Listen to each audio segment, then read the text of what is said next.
Looks like the pipe wrench is doing the trick here, working on this. Almost got it out. What's that? I just talked to my camera. Oh, sorry.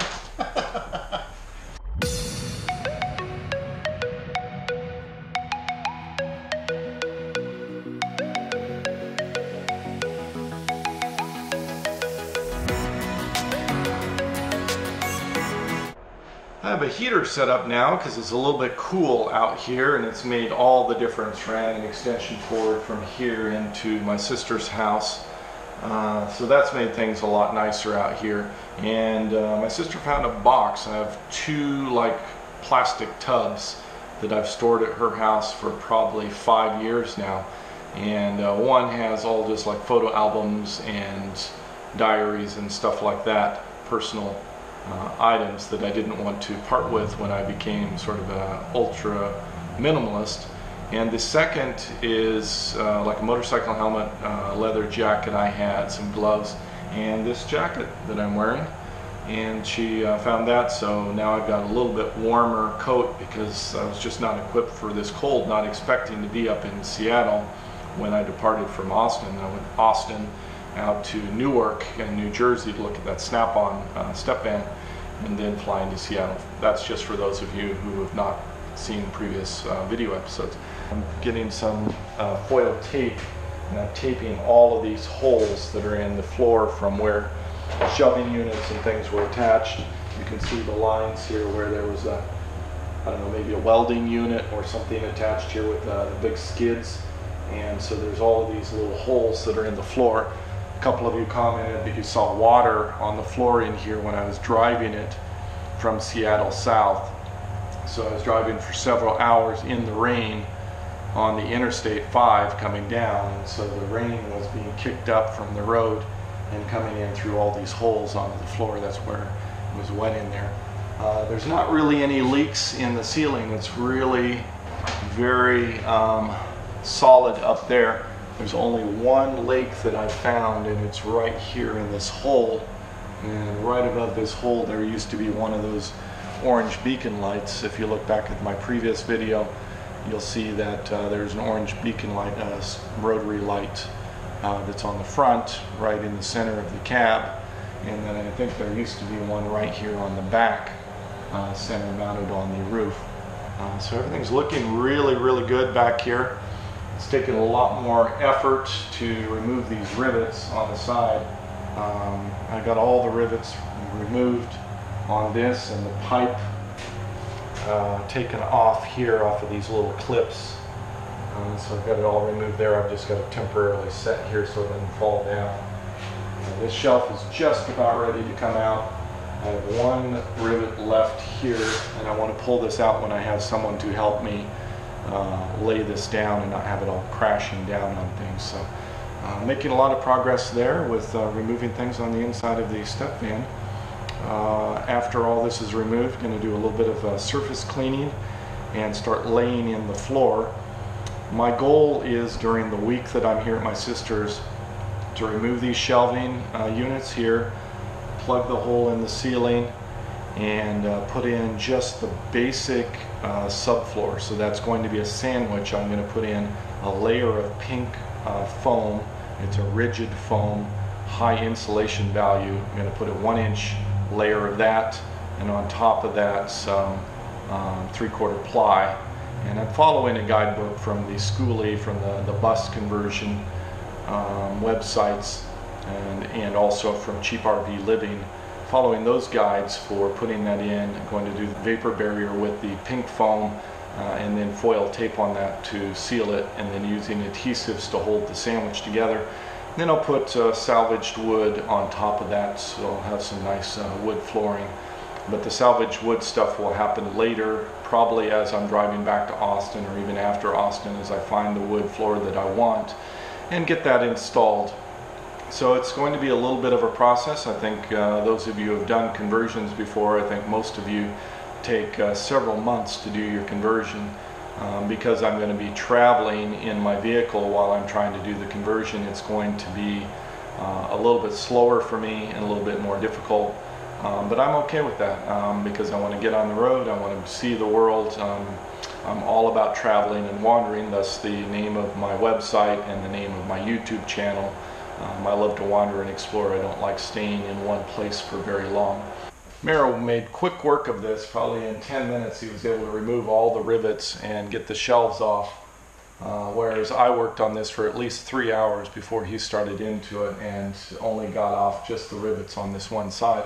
I've got this last little section of pipe here that we're going to remove, get a pipe wrench and twist it off on the other end. And I haven't decided if I'm going to remove this now or remove it later, but it has this pipe work that goes up here and then stretches across down to here on this other side. I'm not sure what this is used for, but it's got a lot of oil that's caked up on it, and it has this little spigot with a valve here. Looks like the pipe wrench is doing the trick here, working on this. Almost got it out. What's that? Just talking to my camera. Oh, sorry. And Merrill here is working on the lock on the back door. He wasn't quite releasing the buttons. The button has to pop out before you can actually get the lock to turn. So he's gone to work here with some WD-40. Is this WD-40 or some other brand? This is liquid wrench. Liquid wrench. Cable lube. And then we have some graphite that we also used on the tumblers in the lock. So hopefully this will give us access to the back, which makes it really easier, actually pretty much necessary to get the flooring in here, to get the foam, 4x8 foot sheets of foam, which we're going to trim to size first and then drop in the subfloor, which is 3/4 inch plywood. Sort of hold it. Perfect. Got it. Oh, this thing's nasty. Yeah. Got gloves on. So. We're making more progress. Managed to get the back door unlocked, and it's opening easily, and remove the pipe structure that was coming down along the side here. And I just barely released these little brackets here, and we got the elbows off so that this will come out. We have a small pile of scrap that's developing here out the back door. So getting pretty close to being able to put the floor in. I've got a measurement up here. 85.5 inches for the width and 18 foot to the back of these chairs. So 85.5, we'll trim the foam boards down to 85.5 on that end and lay them widthwise, so you have 4 foot coming up. And we're going to start from the back and work forward. And my thought is that way the back's going to be flush with this, and then we'll get up to the front, and I have 16 feet approximately. So it's going to go up to the 16-foot mark, and then I'm going to have a little gap here that has to be filled. And I'll either decide to fill that with the scrap if I have enough scrap, or we'll have to go back and buy smaller sections than a 4x8 sheet. Or maybe I'll just buy one more 4x8 sheet, because I might end up using the same, yeah, I think I'll use the 1-inch foam on the sides. So I could buy one more sheet that would ultimately go on the sides. We are now down to troubleshooting the windshield wipers, and Merrill here has brought out his testing gear. We have a 12-volt unit. I think it's going to give him some power on the spot, so he's able to run power to it and see if the motor is working or whether we're just having problems getting electricity up to it. All right, so we have a good motor. Ish. Good-ish motor. At least it's working, not like super powerful. Well, it looks like it's got past the sticky point and it's going quicker now. Okay, so maybe some oil in it and then just track down the wiring. Yeah. That'll work. We've discovered that there is a mysterious power drain on the batteries. When the engine is off, the ignition is off, and the batteries have been drained a little bit, so we're giving them a charge right now, bringing them back up. But it's clear that something is doing a slow draw on the engine even when the ignition is off. Thank goodness whoever owned this before installed a little battery disconnect switch down here on the little steps. Probably because they knew about this issue. I don't think this is Bootstrap's issue. but he did know that the kill switch was here and encouraged me to use it. So I think it was probably put in well before he purchased it. I don't think he's really done anything with the vehicle, so don't worry about it, Bootstrap. I think it's the previous owner that installed that. I'm in my sister's backyard here, and this is a rare occurrence, at least I think in my experience, for them to have zero clouds and no rain and beautiful sunshine for an entire day. So the weather is so good, I wanted to come out here in the backyard and just do a short video just showing you around how beautiful it is out here in Forest Grove, Oregon.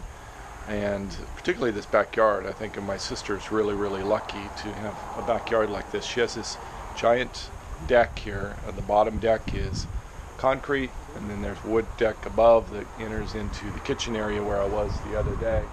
So there's this beautiful giant deck. But she has this beautiful yard, a little bit of grass and bushes over here, and then it's terraced going down. And then she has a koi pond over here for the Japanese fish. And I guess my brother-in-law is really into gardening. I never knew this, and just wanted to have something like this. They just moved in here maybe 6 or 8 months ago, so this is a fairly new property for them. And it has all this terraced landscaping that they're now planning which plants they want to put in this spring and starting doing the planting.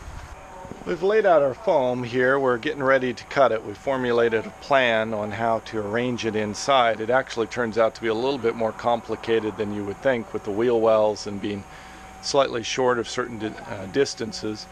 About an hour ago my camera gave out. I think the battery was running low, or perhaps it was full. Anyway, I tried to do a download just now and things got a little bit glitched, so hopefully everything comes out okay. We've been working out here. We set up a table saw in the driveway, and then we've gone ahead and cut each of these 4x8 foam sheets and the plywood here into 85-inch lengths. So the longest length here is 85 inches. We've done a dry fit of the first piece of pink foam here in the back, so you can see how this goes here. It's 85.5 inches side to side, and it tucks just a little bit underneath these little ribs, support ribs on the sides, on both sides. We're going to have to cut in a little bit of a notch on the plywood, the subfloor plywood that's going to go over there. And we're running it just to the back of this here, and then we're going to use this, getting away from me, we're going to use this piece of angle here that's left over from the shelving to go here as a lip on the edge of this. So once this is done, I'll use this leftover piece just to go right on the edge, sort of a decorative type thing like this. And I know I could go with a nice wood decorative thing, but I'm sort of going for a little bit of a industrial slash salvage palette type look on this. I don't know. I just think it'll be fun. I like it. I can always change it out if I decide I don't like it later. For adhesive, I went with this PL Pro Line 3X Premium Loctite, and this was a recommendation off of one of the websites for bus builds that also recommended using the sandwich of the pink foam, then the plywood, then your top floor, and using the foil tape to tape between the seams on the pink foam. I put down sort of a zigzag pattern of the adhesive, probably about 3-4 inches between 3-4-5 inches between each of the little rows there. First piece of foam is in, and just have to do some measurements, figure out how to get this T section here to go around the wheel wells and the narrow section between the wheel well. Well, by the way, we've started cutting this on the table saw. I managed to give a real nice cut for the edge here. We tried it with a razor knife for the first cut, and that was really sloppy. It was really not clean, but this is super nice on the table saw. One of the tricks or techniques for this particular build is to connect the pink foam with this foil, aluminum foil tape that goes along the seams here. And the thought process or the logic behind it is that rather than laying down your traditional rubber vapor barrier against the metal, you're laying the polystyrene foam, this pink foam, against the metal directly, and then you're covering all the seams between the foam with this tape. so that it creates a vapor barrier. Put in 4 sheets of foam and 4 sheets of plywood, and that gets me 16 out of the 18 feet, and that's probably all I'll be able to get done this week while I'm at my sister's, and then I'll be hitting the road and then finding some salvage wood to put in at the top layer. I just put in my adhesive and I'm going to lay in the last piece of foam, and then it's on to the plywood. We're getting really close. We have 2 of the sheets of plywood down, the tongue and groove plywood. It's 3/4 inch, by the way. And we've got 2 more. The one is cut, it's ready to go in. I just have to put down the adhesive, and my brother-in-law Merrill is cutting the last little piece, which we need to do some insets around the pocket doors for the passenger and the driver's side door, and then that'll go in. But we've lost our light, it's pretty much gone. About 9 o'clock at night, we're finishing up. We finally got in the plywood, tongue and groove plywood, and we're putting some weights on it right now to sort of lock down the adhesive and hold everything together. Just timed everything absolutely perfectly. I used 8 tubes of adhesive for 8 sheets. That's 4 sheets of the pink foam and 4 sheets of tongue and groove, and so that worked out perfectly, just exactly right to the end. So that's the formula: one tube per 1 sheet. And the other thing that worked out great was the foil tape. The foil tape, I ran it along all of the seams and everything, and it ended with maybe 1.5 inches, 2 inches left, and I was able to do all the seams perfectly. So that worked out really well. It took 1 roll of tape to be able to do everything here, including the little patches that I did on the holes before I put everything down. Everything's looking good. We're going to let it dry overnight, and then tomorrow I think it'll just be doing some troubleshooting with the engine, just sort of looking what's going on here. I have a little bit of problem with the electric. We're charging the battery here. It ran really low for some reason, and there's a kill switch here, so we've got a drain on the battery. One thing we did notice since this happened, we pulled all the fuses, put the fuses back in, and since that time none of the controls on the dash are lighting up. Like normally you have a fuel light, you have a parking brake light as you're starting up the engine and turning the ignition, and now there's absolutely nothing. So apparently we lost some power somewhere, and we've got to troubleshoot that over the next day or 2. That's all I have for this episode. Thanks for watching. See you next episode.